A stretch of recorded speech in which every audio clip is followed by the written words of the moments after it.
Salut tout le monde et bienvenue dans ce voyage au cœur des mystères du Moyen-Orient. Aujourd'hui, on part à la découverte des djinns, des créatures fascinantes et puissantes. Imaginez un monde invisible peuplé d'êtres surnaturels, capables d'influencer le destin des hommes. C'est le monde des djinns, ces esprits qui hantent les contes et légendes du monde arabe depuis des siècles. Les djinns, ce sont les rockstars du surnaturel.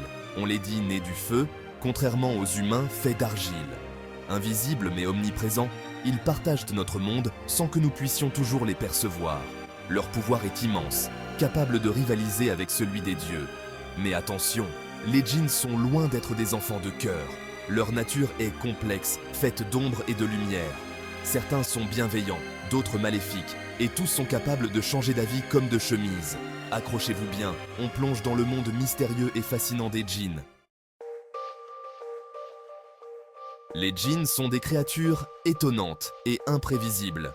Contrairement aux humains, figés dans leur forme physique, les djinns ont le pouvoir de se métamorphoser à volonté. Ils peuvent prendre l'apparence d'animaux, d'humains ou même d'objets inanimés. Cette capacité de transformation les rend difficiles à appréhender et ajoute à leur aura de mystère. Imaginez un instant, ce chat noir qui vous observe dans la nuit pourrait être un djinn déguisé. Ce vieil homme sage, dispensant des conseils avisés, pourrait se révéler être un esprit millénaire. Leur nature insaisissable reflète leur lien étroit avec les éléments. Certains djinns contrôlent le feu, d'autres l'eau, la terre ou l'air. Leur humeur, changeante comme le vent, peut influencer les éléments qui les entourent. Un djinn en colère peut déclencher une tempête de sable, tandis qu'un djinn bien disposé peut apporter la pluie fertile à un champ desséché. Malgré leur réputation sulfureuse, tous les djinns ne sont pas des êtres malveillants. Loin de là. Dans les traditions du Moyen-Orient, on raconte aussi des histoires de djinns bienfaisants, véritables protecteurs des hommes. Ces djinns, souvent liés à un lieu ou à une famille, veillent sur leurs protégés et les aident dans leur vie quotidienne. Imaginez un peu un djinn gardien qui veille sur votre maison, éloignant les voleurs et les mauvais esprits. Un guide spirituel invisible qui vous souffle les bonnes décisions et vous protège des dangers.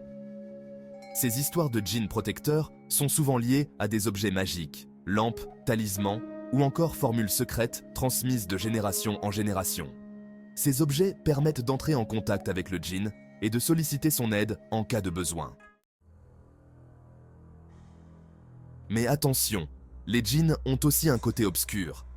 Certains djinns, appelés shayatines en arabe, sont des esprits maléfiques qui sèment le chaos et la discorde.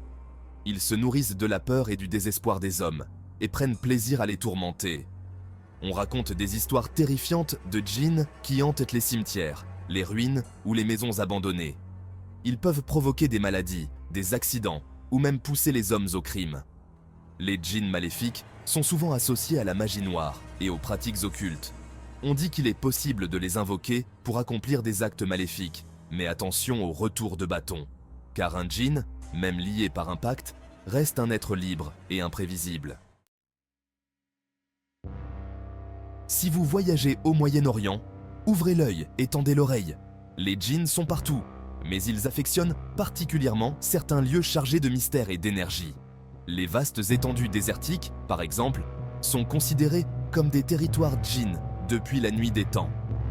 Imaginez-vous, la nuit tombée, au milieu des dunes de sable balayées par le vent. Le silence est profond, seulement troublé par le ululement d'un hibou. C'est dans ces moments-là que l'on dit que les djinns se montrent, dansant dans le vent et murmurant des secrets aux étoiles. Les ruines antiques, vestiges de civilisations oubliées, sont elles aussi des lieux de prédilection pour les djinns.